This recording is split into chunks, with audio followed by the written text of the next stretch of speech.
A poco más de 40 años del estreno de Old Jazz, hablé con Heim, el editor de esta película que se llevó un Óscar por su trabajo, que me contó que había muchas cosas que vimos delante de cámara que tuvieron una correlación con lo que pasaba detrás de cámara. Como se sabe, gran parte de esta historia está inspirada en la vida del director, de Bob Fosse, y hablamos de un montón de anécdotas referidas a cómo fue este trabajo tan pero tan difícil para Heim. We now return to Mira Akien and Contré with our latest interview. You know, working with Bob every day was a creative experience. You really had to reach into your head. You had to dig out the best you could for everybody.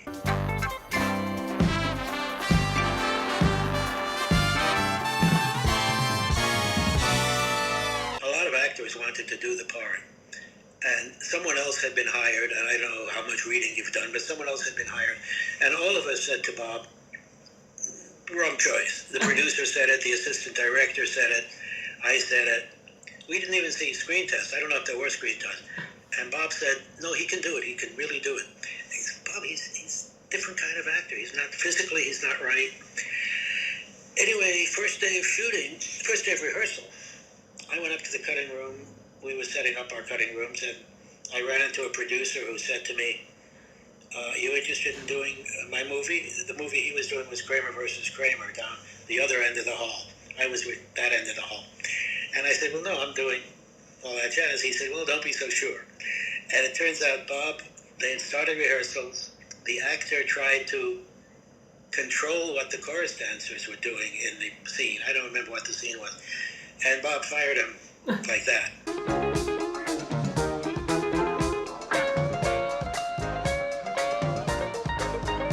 I kept referring to the character as you. And Bob kept saying, no, it's Roy or it's Joe. It's not me. Well, it's almost his address on the pill bottles. I know a bunch of the people in the movie are playing themselves. The stage manager, the rehearsal pianist, the conductor, the lighting technician in the play. And I just couldn't stop. I just kept saying you.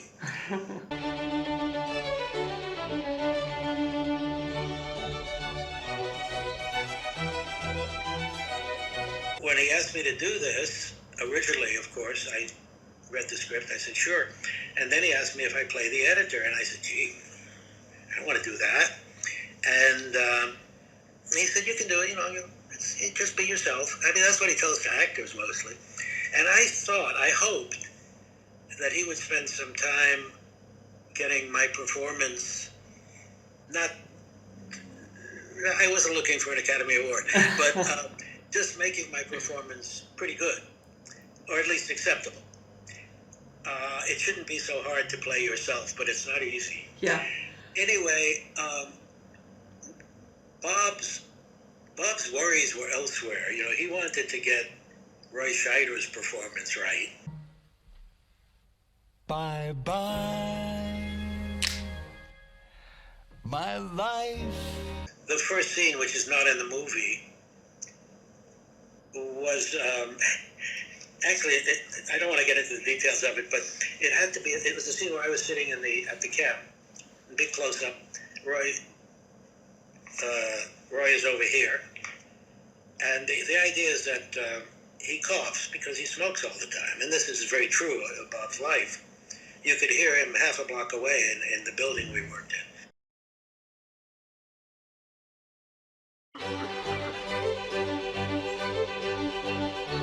He was supposed to cough, and I was supposed to look over to him and just raise my eyebrow in a kind of a disapproving fashion.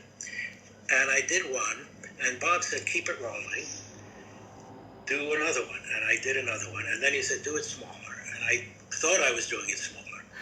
Anyway, I did 5 in a row. And by the 5th one, you may notice I have very big eyebrows. By the 5th one, my eyebrows were up here. I was like a villain in a Charlie Chaplin movie. And so when we came into the cutting room, there was a lot of tension when we came into the cutting room because the film took forever. People died during the production. The set dresser had a heart attack, recovered, came back on the film. The film was delayed several times for various reasons. So this was it was kind of weird. I kept referring. Also, usually directors take a week or so at the end of a shoot to relax a little bit and maybe to let the editor catch up. And well, Bob wanted to come in Monday. They finished Friday. He wanted to come in Monday, and the producer couldn't talk him out of it. I couldn't talk him out of it. He was very high-strung, but of course this was his life. All of that was true. I mean, all of that, I lived through some of it, so all of it is true. And he was pretty sick of all the delays and whatever was going on with it, and there were a bunch. So it was getting very tense in the editing room. So we got to this scene with my eyebrows, and I had cut it with my smallest one, which was the first take, and Bob said, could I see the other takes? I said, you're not going to like them. He said, show them to me. He was really biting at me. So I showed him the other four, and he said, he turned around and he kicked a garbage can, which I never saw him do. Kicked a small, wastebasket, kicked it across the room, and he said, how could I let you do that? And I said, Bob, I'm not an actor. Don't blame yourself. And he said, but you're a human being. I should be able to get a better performance out of a human being. And I looked at him and I said, that's the nicest thing you said to me in 2 weeks. He broke up laughing. And after that, we were back to our old relationship. Because, part of being an editor is you're not just doing what the director asks you to do. You're delivering a version of what the director has in his mind. In the air. But when you're walking down that street, The end of the audition sequence when all the dancers are spinning, Bob asked me to put that together right away, immediately, as soon as I got back to my cutting room, the next morning after dailies. So I went, I looked at it, because those dancers, they weren't all the finalists, but we knew who they were going to be. So I cut the sequence, and that evening at dailies, I showed it to Bob, and he loved it, and he never touched it again. But what he said was, boy, I've never seen anything like that. And I said, Bob, there was a commercial for Coca-Cola, and they changed the shape of the bottles in the commercials, which I happened to see. That had nothing to do with what I was cutting. But when he said that, he thought that he had developed this for the first time. It's not possible. I wasn't trying to knock him down, God knows. I thought it was spectacular. But it triggered something in my mind later, after I cut the scene, that, I had seen this before with Coke bottles. A lot of people only look at movies. People who work on movies only look at movies.